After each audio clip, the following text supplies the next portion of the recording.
Pemirsa, Anda menyaksikan Legal Money bersama saya Mira Rahmalia. Nabung emas memang cukup diminati masyarakat karena harganya yang stabil, cenderung naik bahkan sehingga ampuh melawan inflasi. Tak heran jika sejak lama emas dikenal sebagai salah satu cara untuk memupuk kekayaan. Namun animo masyarakat yang tinggi ini malah dimanfaatkan sebagian oknum tidak bertanggung jawab untuk melancarkan aksi penipuan melibatkan emas. Seperti apa kasusnya? Simak dalam Legal Money berikut ini.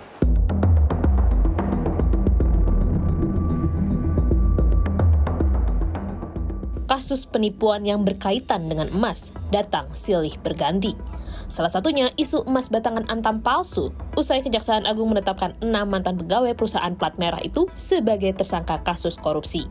Belakangan diketahui, emas yang dijual para tersangka adalah emas asli namun dicap dengan logo antam secara ilegal.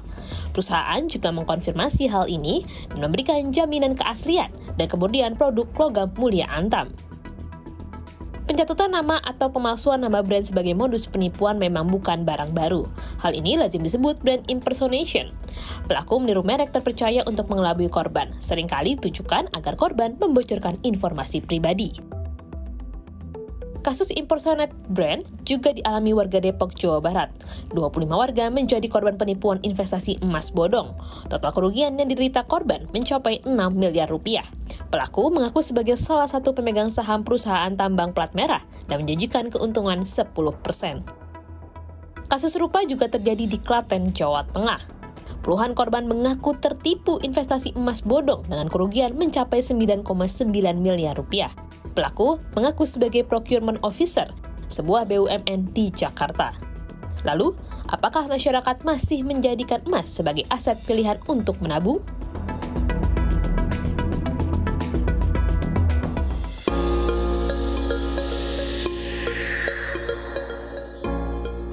Ya itu meresahkan banget ya Mbak ya, soalnya sampai ketahuan 109 ton itu ternyata sampai 11 tahun ya.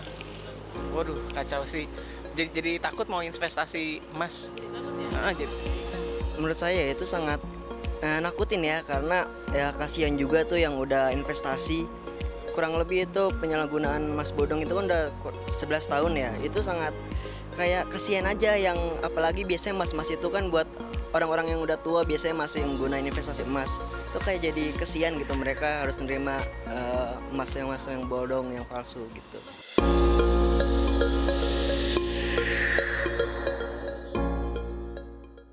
Kalau untuk saya sih, alhamdulillah sampai saat ini saya belum pernah mendapatkan tawaran tersebut gitu.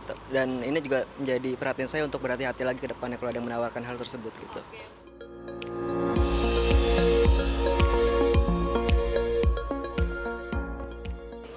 Karena dia itu sifatnya liquid ya, gampang dijual. Kalau kita ke luar negeri pun mau jual emas itu diakui gitu. Emas itu diakui secara global.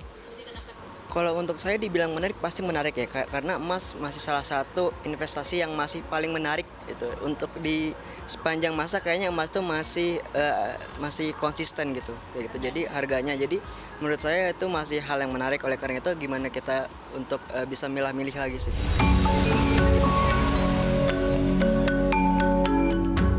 Hal serupa juga diungkapkan pedagang emas di Cikini Gold Center di Jakarta Pusat. Pembeli baik dari dalam maupun luar negeri masih memadati lorong-lorong penjual emas terutama pada libur panjang akhir pekan. Baik perhiasan maupun logam mulia masih diminati konsumen.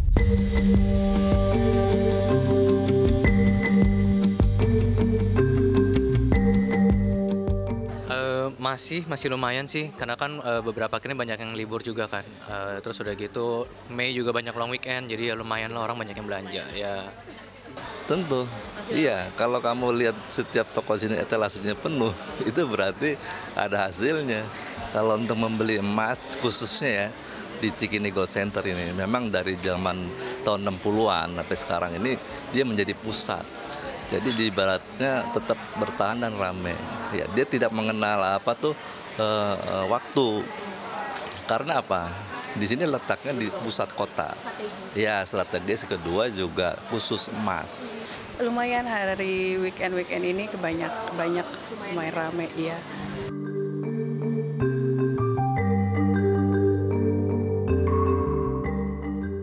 Ya sempat ya, maksudnya banyak langganan juga langsung banyak yang ngechat, tanya-tanya, apalagi terkait berita akhir-akhir ini yang terkait yang palsu dan lain-lain. Tapi ya kita maksudnya berani kasih menjamin, itu yang pertama. Yang kedua juga kita juga maksudnya garansi juga menenangkan mereka juga. Maksudnya kita juga jualan barang bukan yang kaleng-kaleng ya. Sebetulnya kalau barang itu sendiri kita nggak dibohongin. Iya, itu kalau yang saya dengar kan maksudnya palsu itu bukan palsu barangnya. Metodenya ya? Iya, ini kayaknya legalitasnya kan yang kita dengar di Antam katanya. Ini saya dengar ya bener enggaknya. Mungkin itu tidak didaftar. Tapi waktu kita beli barang itu tetap emas. Dirugikan sih, jadi masyarakat kadang suka tidak percaya gitu kan ya, kayak harus dicek dulu kadarnya gitu-gitu sih. Pada umumnya, emas dilihat sebagai aset pengaman di saat banyaknya ketidakpastian.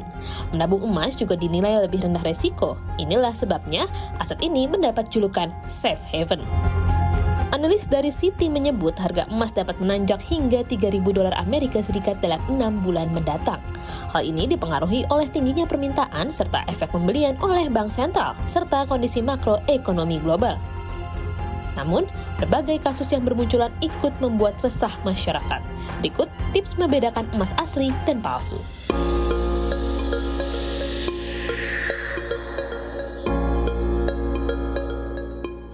Tetap diuji ya, kita kan ada tolak ukur buat ngujinya. Terus kadang-kadang kan ya paling cari toko yang terpercaya juga. Sama biasanya kalau di setiap perhiasan itu ada cap pabrik lah gitu. Ya biasanya ada jaminan dari garansi pabrik juga ada gitu.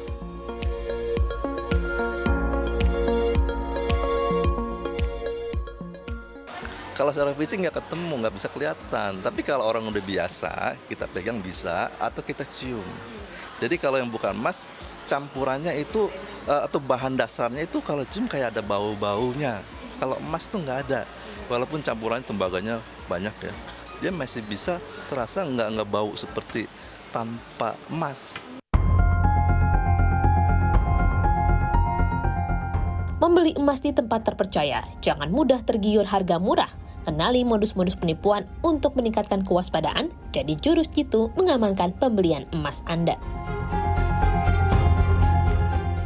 Pemirsa, berhati-hatilah sebelum membeli emas. Belilah di tempat-tempat terpercaya dan jangan sampai niat Anda untuk menabung malah menjadi bumerang bagi Anda. Selalu teliti sebelum membeli. Dari Jakarta, Mira Rahmalia, Kukuh Widiatmoko, CNBC Indonesia, Beyond Business.